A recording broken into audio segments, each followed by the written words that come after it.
여러분, 하나님의 은혜 하면 딱 뭐가 떠오르세요? 아마 대부분, 구원! 이렇게 생각하실 거예요. 그쵸? 근데요, 오늘 이야기 들어보시면, 와, 이 은혜라는 게 우리가 생각하는 것보다 훨씬 더 넓은 개념이라는 걸 알게 되실 겁니다. 우리 일상 아주 깊숙한 곳까지 말이에요.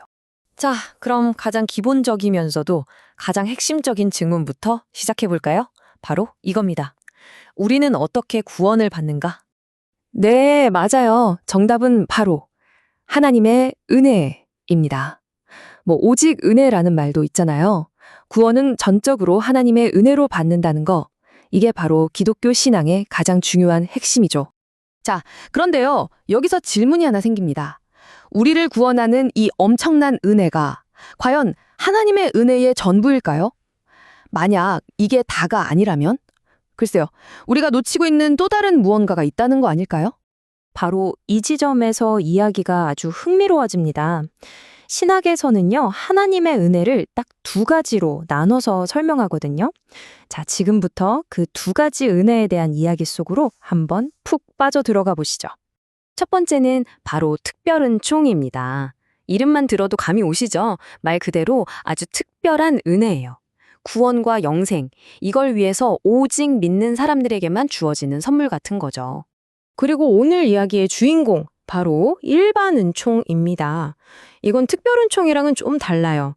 믿는 사람이건 안 믿는 사람이건 상관없이 그냥 모든 사람, 아니 모든 피조물에게 주어지는 보편적인 은혜입니다. 이 세상에 어떻게든 굴러가도록 그 생명과 질서를 유지시켜주는 그런 기반이라고 할 수 있겠네요. 자, 이렇게 표로 정리해 놓으니까 차이가 확 들어오죠. 특별 은총은 구원받은 사람들을 위한 거고 목적은 영원한 생명. 반면에 일반 은총은 그냥 모두를 위한 겁니다. 이 땅에서의 삶을 유지시켜주는 게 목적이고요. 그러니까 대상도 목적도 완전히 다른 거죠. 아니 근데 이 일반 은총이라는 게 대체 어디 있다는 걸까요? 사실은요, 너무 우리 주변에 흔해서 너무 가까이 있어서 우리가 그냥 모르고 지나쳤을 뿐이에요.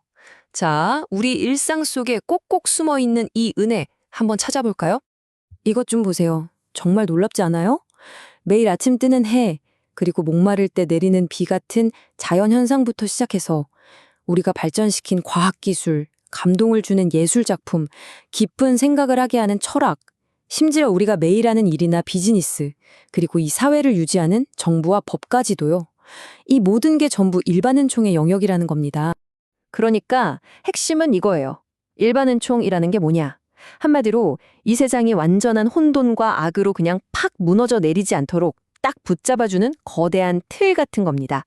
이 틀이 있기 때문에 사회도 문화도 유지가 되고 우리 생명도 이어져 나갈 수 있는 거죠. 자, 그럼 이제 이런 생각이 들죠. 알겠다. 일반 은총이 세상에 가득한 건 알겠는데 그래서 뭐? 우리는 이걸 어떻게 대해야 하지? 이 질문에 대한 답을 한번 찾아볼 시간입니다. 자료에서는 우리의 자세를 딱 두 단계로 이야기합니다. 첫 번째는 뭐냐? 일단 감사함으로 마음껏 누리는 거예요. 하나님이 주신 거니까요.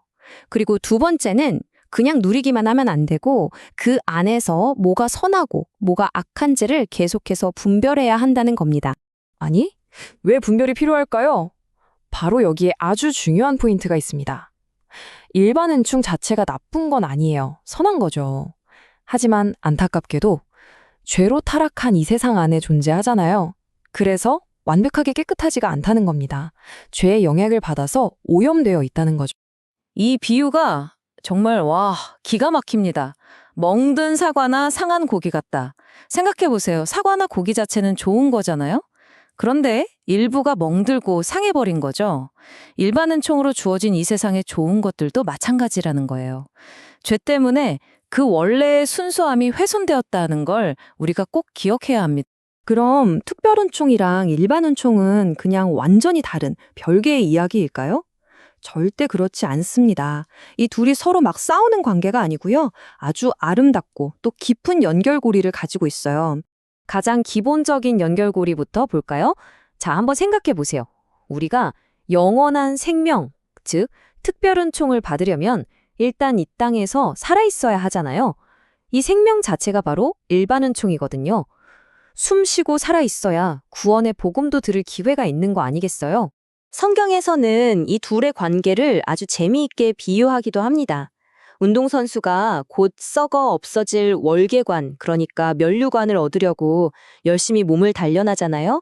이게 일반 은총의 영역이라는 거예요. 이 땅에서의 노력은 썩지 않을 영원한 면류관을 위한 경건의 연습이 얼마나 더 소중하고 가치 있는지를 보여주는 일종의 그림자 같은 거라는 거죠.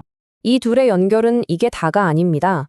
예를 들어서 세상의 아름다운 자연이나 사람의 양심 같은 일반 은총을 통해서 사람들이 신이 정말 계신가? 하면서 특별 은총으로 나아갈 수도 있고요. 또 반대로 특별 은총을 받은 사람들은 이제 이 일반 은총의 세계 속에서 선한 영향력을 끼쳐야 할 사명을 받게 되죠.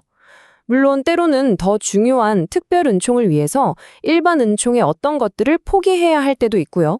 자, 오늘 살펴본 이 모든 이야기를 딱 한 문장으로 정리하면 바로 이겁니다.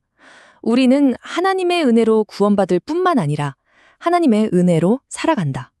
구원받는 그 순간만이 아니라 우리가 지금 숨쉬고 일하고 사랑하는 이 모든 일상이 전부 하나님의 은혜 안에 있다는 거죠. 마지막으로 여러분께 이 질문을 한번 드리고 싶어요. 오늘 하루를 돌아보면서 너무나 당연하게 여겨서 미처 은혜라고 생각하지 못했던 일반 은총, 혹시 발견한 거 있으신가요? 한번 곰곰이 생각해 보세요. 아마 우리가 사는 세상이 조금은 다르게 보이기 시작할 겁니다.